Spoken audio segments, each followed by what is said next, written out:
Good evening, students. Welcome back. Today we are going to start our new chapter, that is National Income and Related Aggregate. This is chapter 3rd of your unit 1. We have already discussed 2 chapters of this unit, that is Introduction and some basic concepts of macroeconomics.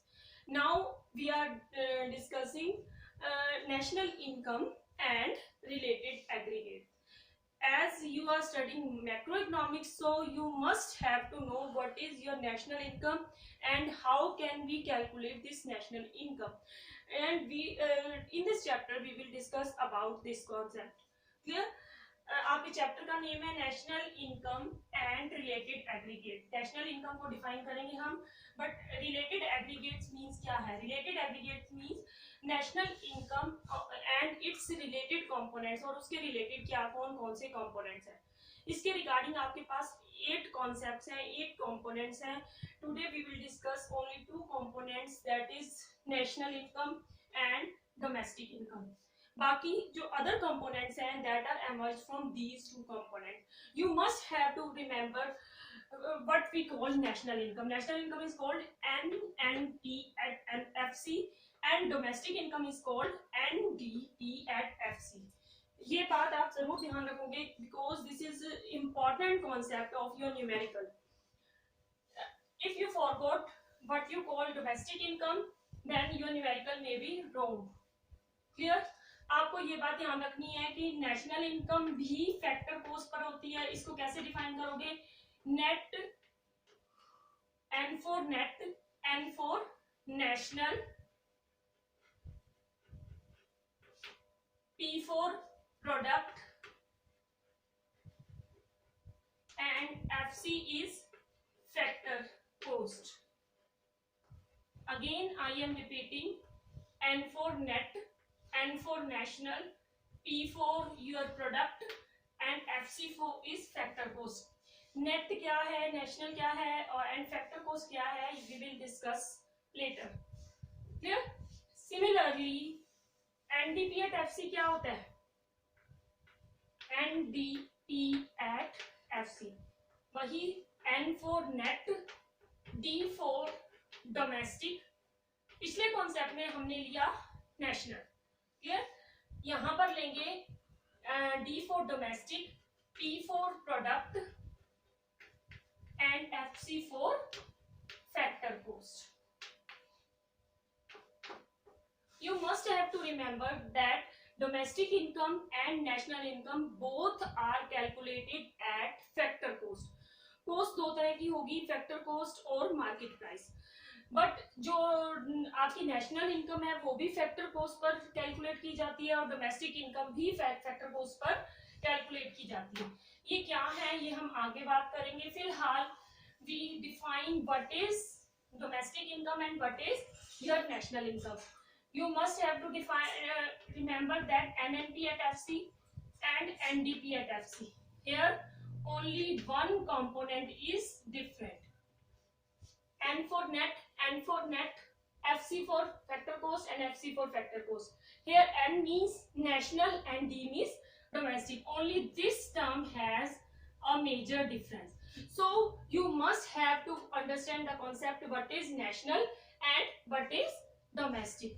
अब national concept को हम कैसे समझेंगे? National income के through और domestic concept को domestic income के through. मैं आपको पहले से ही बता चुकी हूँ कि डोमेस्टिक नेशनल इनकम को हम कहते हैं NNP at FC. How can you define NNP at FC? NNP at FC होती है it is the some total of factor income. एक पहली बात आप ध्यान रखोगे कि आप लोगों ने लेना है सम total of factor income. Factor income मैं पहले आपको बता चुकी हूँ. Factor income is the income earned by land, labour, capital and entrepreneur. It means your factors of production. Factors of production के द्वारा जो भी इनकम अर्न की जाती है उस सारी इनकम का टोटल. कंट्री में जितनी लैंड है, जितनी लेबर वर्क कर रही है, जितनी हमारे पास कैपिटल मशीनरी है और जितना हमारे पास एंटरप्रेन्योर है, बिजनेस माइंडेड पर्संस है, उनको मिलने वाला प्रॉफिट, उन सब की इनकम का टोटल हमारे पास क्या बनेगी? National income. बट इतनी ही बात हमें ध्यान नहीं रखनी है, क्योंकि दोनों में यही चीज है कि सम total of factor income earn by land, labour, capital and entrepreneur. अब ये लैंड, लेबर, कैपिटल और एंटरप्रेन्योर हमने कौन से लेनी है, हमें ये बात ध्यान रखनी होगी। तो ये एक चीज आपको ये ध्यान रखनी होगी, फर्स्ट कॉन्सेप्ट तो आपके पास इसमें सेम है, that is some total of factor income. इसमें भी आपके पास है सम total of factor income. Factor income मैं यहां मेंशन कर देती हूं, factor income means rent, wages, interest and profit. Clear? Some total of factor income earned by normal residents of a country. पहली बात सम टोटल ऑफ फैक्टर इनकम है, दूसरा concept क्या है, किनके द्वारा अर्न की जा रही है, नॉर्मल रेजिडेंट्स के द्वारा। और यहां हम क्या लेंगे, normal residents as well as non residents. वैसे हम बाद में इस कॉन्सेप्ट को डिस्कस करेंगे, what is resident of a country, normal resident of a country, what is non resident of a country. Short form में आपको बता देती हूँ, normal resident of a country is that person which is living in a country for more than 1.5 year and whose center of economic interest is with that country. For example, आप India में रह रहे हो, ठीक है, आपका economic interest India के साथ है। Now you are the student, you are dependent population, आपको नहीं काउंट करेंगे। लेकिन नॉर्मल रेजिडेंट वो कहलाएगा जिसका इकोनॉमिक इंटरेस्ट इस कंट्री के साथ है। आप तो रह रहे हो, आपका तो बर्थ यहाँ हुआ है और कई लंबे टाइम पीरियड से आप यहाँ रह रहे हो, तो क्या आप यहाँ के रेजिडेंट कहलाओगे, यहाँ के आप अभी तक सिटीजन कहलाओगे? हाँ, रेजिडेंट आपके डोमेस्टिक टेरिटरी के अंडर आप जैसे रह रहे हो तो उसके अकॉर्डिंग, क्योंकि आप अभी डिपेंडेंट पॉपुलेशन का पार्ट हो। ये वर्किंग पॉपुलेशन के लिए डेफिनेशन काउंट होती है। वर्किंग पॉपुलेशन में वो पीपल जो 1.5 ईयर से एक कंट्री में रह रहे हैं और जिनका सेंटर ऑफ इकोनॉमिक इंटरेस्ट उस कंट्री के साथ है, उसी कंट्री में रहकर वो कंजम्पशन भी कर रही है, प्रोडक्शन भी कर रही है और अपनी इनकम का पार्ट गवर्नमेंट को दे भी रहे हैं और उस इनकम को कंज्यूम भी कर रही है, that persons are called normal residents of a country.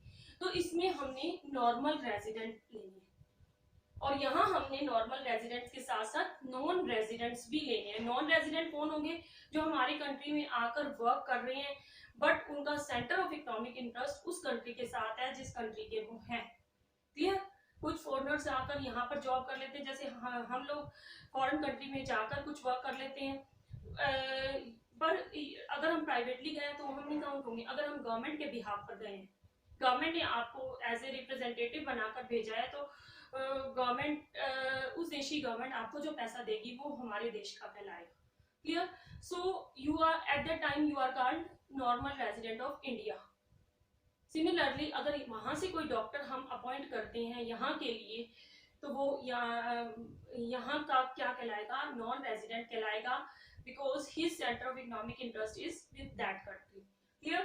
तो नेशनल इनकम में आपने लेना है only normal residents and domestic income में लेना है residents as well as non residents. Sum total of factor income earned by normal resident of a country in an accounting year. Accounting year मैं आपको पहले से बता चुकी हूँ, 1 अप्रैल टू 31 मार्च, एक साल के अंदर, no matter it is generated within domestic territory और आउटसाइड द डोमेस्टिक टेरिटरी। इस बात से फर्क नहीं पड़ता कि ये इनकम हम अपने देश की सीमा के अंदर अर्न कर रहे हैं या बाहर से। अब देश की सीमा के अंदर तो चलो जो अर्न हो रही है वो देश गवर्नमेंट की पॉकेट में जाएगी, और गवर्नमेंट की पॉकेट में कौन सी इनकम जाती है, वो इनकम जैसे हमारे शिप्स फॉरेन कंट्रीज के द्वारा हायर किए गए हैं, तो फॉरेन कंट्री वाले हमारे देश में वो इनकम देंगे। हालांकि वो शिप्स वर्क क्या कर रहे हैं, outside the territory, outside the boundary line, लेकिन इनकम हमारी कहाँ काउंट हो रही है, हमारे देश के अंदर। सो वो क्या कहलाएगी, you can say national income, sorry national income generated within the domestic territory और outside the domestic territory. Similarly यहाँ पर हम जो लेंगे डोमेस्टिक इनकम हमने लेनी है only with in the domestic territory. अब दोनों में फर्क क्या होगा, यहाँ आप ओनली नॉर्मल रेजिडेंट्स लोगे, यहाँ residents as well as non resident लोगे। यहाँ इस बात से फर्क नहीं पड़ता कि वो इनकम डोमेस्टिक टेरिटरी के अंडर अर्न की जा रही है या आउटसाइड द टेरिटरी, यहाँ वो इनकम ओनली डोमेस्टिक टेरिटरी के अंडर अर्न की जा रही है। डोमेस्टिक टेरिटरी के अंदर दो तरह के लोग होंगे, एक आपके देश के लोग, आपके कंट्री के लोग, और एक फॉरेनर्स जो यहाँ आकर वर्क कर रहे हैं। वहां का कोई इंजीनियर यहाँ बुलाया गया है तो गवर्नमेंट उसको पे करेगी, वो हमारे साथ वर्क कर रहा है, लेकिन उसकी इनकम किसके पास काउंट होगी, उस कंट्री की जहां से वो बिलोंग कर रहा है। क्लियर? सो वो कहलाएगा नॉन रेजिडेंट। तो इस डोमेस्टिक इनकम में resident as well as non resident दोनों की इनकम काउंट होगी। क्लियर?